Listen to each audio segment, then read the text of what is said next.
बाबासाहेब जे म्हणतात की गुलामों की गुलामी खत्म करने के लिए उन्हें बता दो कि वह गुलाम है और अन्याय करने वाले से ज्यादा अन्याय सहन करने वाला बडा दोषी है. या विचारांना अर्थ प्राप्त होईल.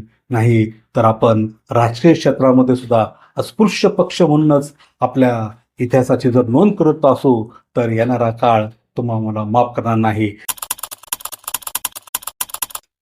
नमस्कार, मी उल्हास. माझ्या यूट्यूब विचारपीठावरती आपले मनपूर्वक स्वागत. स्थानिक स्वराज्य संस्थेच्या निवडणुका संपन्न होत आहेत. नगरपालिका, नगर परिषद आणि त्याच्यानंतर आता महानगरपालिका यांचे रिझल्ट आपल्या समोर आलेले आहेत. या देशामध्ये आणि या महाराष्ट्रामध्ये एकच पक्ष स्वतःच्या प्रचंड अशा वेगवेगळ्या गोष्टींवरती निवडणूक लढवून विजेता ठरत आहे, हे आपल्याला दिसत आहे. साम दाम दंड भेद अशा वेगवेगळ्या गोष्टींचा वापर करून एकच पक्ष या देशामध्ये, या महाराष्ट्रामध्ये विजयी ठरत आहे, हे आपण पाहत आहोत. अशा परिस्थितीमध्ये स्थानिक स्वराज्य संस्थेत वंचित बहुजन आघाडी आणि काँग्रेस यांची युती झाली आणि या पॅटर्ननं आणि या युतीनं एक नवा सामाजिक समतेचा, विचाराचा आणि स्वाभिमानाचा संदेश, मेसेज आपल्याला आणि महाराष्ट्राला दिलेला आहे. नगर परिषदेच्या निवडणुकामध्ये प्रचंड यश मिळवल्यानंतर ना वंचित बहुजन आघाडी आणि काँग्रेसनं महानगरपालिकेकडे लक्ष वेधलं आणि महानगरपालिकेमध्ये सुद्धा लातूर असेल, चंद्रपूर असेल, परभणी असेल, छत्रपती संभाजीनगर असेल, अशा असंख्य वेगवेगळ्या ठिकाणी, अकोला असेल, आपल्या ताकदीचा, आपल्या सामाजिक शक्तीचा त्यांनी एक वेगळा असा आयाम, आदर्श आणि स्थानिक स्वराज्य संस्थेमध्ये आपलं अस्तित्व तयार केलेलं आहे. मित्रांनो, ही युती ही सन्मानाची आहे, स्वाभिमानाची आहे, नव्या विचाराची आहे, क्रांतीची आहे.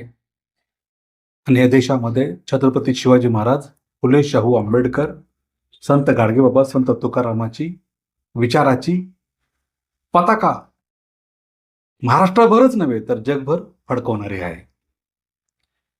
एकीकडे एक पक्ष आहे, एकीकडे महायुती किंवा बीजेपी हे प्रचंड अकराळ विकराळ असे असणारे पक्ष, आणि दुसरीकडे हा अतिशय सामान्य परंतु विचारांना अतिशय श्रीमंत असा हा वंचित आणि महाराष्ट्रातला काँग्रेस पक्ष, की जो सांगतोय की आपण एकत्रित येऊयात, लढूयात.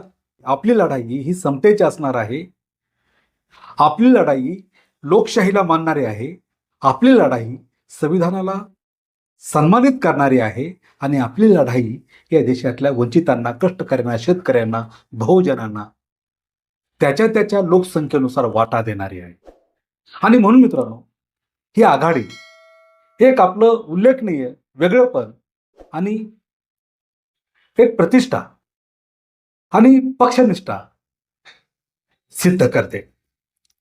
अशा पक्षाच्या माध्यमातून लातूर पॅटर्नमध्ये प्रचंड बहुमतामध्ये या युतीनं आपलं अस्तित्व तयार केलं आणि हाच लातूर पॅटर्न आज संबंध महाराष्ट्रभर येणाऱ्या पंचायत समितीच्या आणि झडपीच्या इलेक्शनमध्ये पुढच्या महिन्यामध्ये फेब्रुवारीमध्ये 5 तारखेला ते इलेक्शन होईल, 7 तारखेला रिझल्ट लागेल. या इलेक्शनच्या माध्यमातून, या निवडणुकीच्या माध्यमातून तो पुन्हा एकदा लातूर पॅटर्न महाराष्ट्रभर राबवला जाणार आहे. आणि या पॅटर्नच्या माध्यमातून झेडपीमध्ये, पंचायत समितीमध्ये नक्कीच वंचित बहुजन आघाडी आणि काँग्रेस सत्तेच्या वाटेमध्ये आपलं आढळ स्थान निर्माण करणार आहे, यात तीळ मात्र शंका नाही. मित्रांनो, महानगरपालिकेच्या निवडणुकीचा महापौर कोण होणार आहे यासाठी मुंबईमध्ये रस्सीखेच चाललेले आहे. जवळजवळ 75,000 करोड रुपयाचा टर्नओव्हर असणारी, मालमत्ता असणारी मुंबईची महानगरपालिका ही 25 वर्षानंतर ना या बीजेपीनं आपल्याकडे घेतली आणि ती घेण्यासाठी त्यांनी असंख्य असे प्लॅन तयार केले. मराठी माणसाच्या विरोधात उभा केलं आणि एकनाथ शिंदे यांच्या थ्रो त्यांनी 25 ते 30 वर्ष सत्ता असलेली ती महानगरपालिका BMC आपल्या ताब्यात घेतली. मित्रांनो, या देशाचा इतिहास असा सांगतो, या देशामध्ये इंग्रज आले, पोर्तुगीज आले, डच आले, फ्रेंच आले, जे कोण बाहेरचे राज्यकर्ते आले त्यांना आपल्याच देशातल्या फुटीर लोकांनी प्रचंड साथ दिलेली आहे.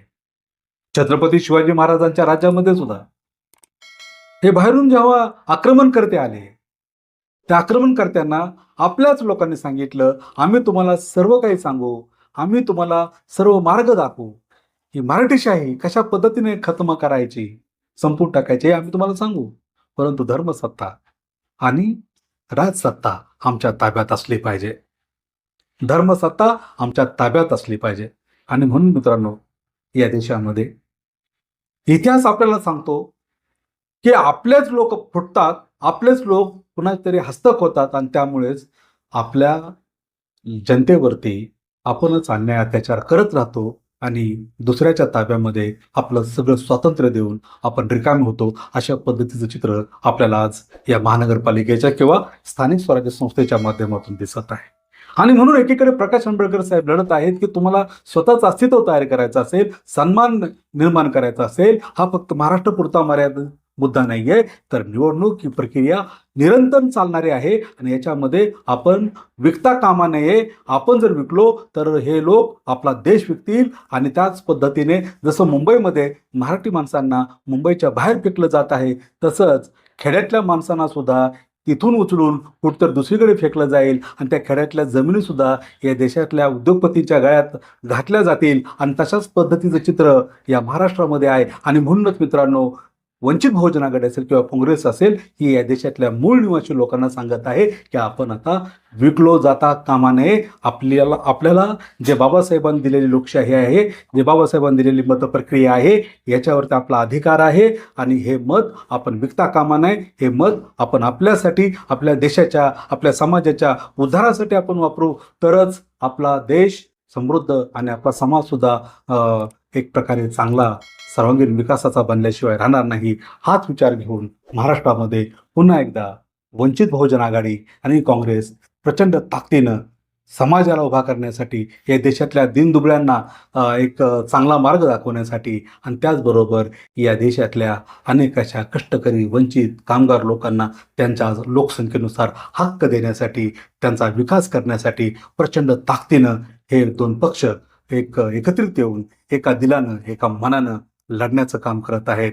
आणि या देशातल्या व्यवस्थावादी, मनवादी व्यवस्थेला उलटून टाकण्यासाठी वाटेल त्या पद्धतीने संघर्ष करण्याची तयारी हे दोन पक्ष करत आहेत. आणि म्हणून मित्रांनो, आपण या दोन पक्षाला साथ देणं आणि त्यांना या राजकीय व्यवस्थेमध्ये एक सत्ताधीश बनवणं काळाची गरज आहे. आणि हा जर पक्ष सत्ताधीश बनला तर स्थानिक स्वराज्य संस्थेमध्ये कुणावरही अन्याय होणार नाही, अत्याचार होणार नाही किंवा कुणाचाही हक्क डावलला जाणार नाही. याची मात्र खऱ्या अर्थाने हे दोन पक्ष एक जबाबदारी घेत आहेत. आणि मित्रांनो, या जबाबदारी घेणाऱ्या पक्षाकडे आज एक दलित वर्ग, कष्टकरी, वंचित वर्ग आणि जो अन्याय अत्याचारामध्ये ग्रस्त झालेला वर्ग आहे, तो वर्ग या काँग्रेस आणि वंचित बहुजन आघाडीकडे वळत आहे, असं एकंदरीत आपल्याला चित्र आहे. आणि म्हणून मित्रांनो, या देशातली जर मनवादी व्यवस्था उलटून टाकायची असेल, या देशामध्ये मुठभर भांडवलदार लोकांच्या हातामध्ये जी काही आर्थिक, सामाजिक क्षेत्र जात आहेत ती वाचवायची असतील, त्याचबरोबर ती खाजगीकरण जे मोठ्या प्रमाणात होत आहे की जेणेकरून जॉब लागणं किंवा हायर आणि फायर अशा पद्धतीची व्यवस्था इथे निर्माण झालेली आहे आणि त्या खाजगीकरणाच्या माध्यमातून बहुजनांचं जगणं मुश्किल झालेलं आहे. त्याचबरोबर गरीब शेतकऱ्यांच्या, कष्टकऱ्यांच्या शेतीमालाला कवडी मोलाची किंमत आहे, बेरोजगारीचं प्रमाण वाढत चाललेलं आहे. अशा परिस्थितीमध्ये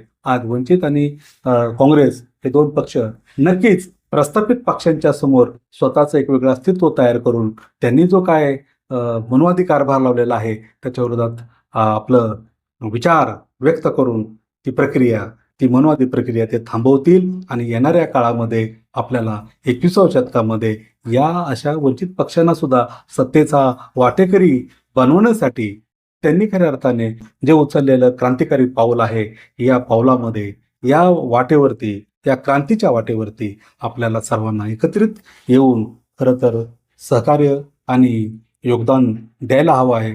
तरच मित्रांनो, बाबासाहेब जे म्हणतात की गुलामों की गुलामी खत्म करने के लिए उन्हें बता दो कि वह गुलाम है और अन्याय करने वाले से ज़्यादा अन्याय सहन करने वाला बड़ा दोषी है, या विचारांना अर्थ प्राप्त होईल. नाही तर आपण राजकीय क्षेत्रामध्ये सुद्धा अस्पृश्य पक्ष म्हणूनच आपल्या इतिहासाची जर नोंद करत असू तर येणारा काळ तुम्हाला मला माफ करणार नाही. Please keep watching and sharing equality YouTube channel. नमस्कार मित्रांनो, लाईक करा, शेअर करा, सबस्क्राईब करा. धन्यवाद.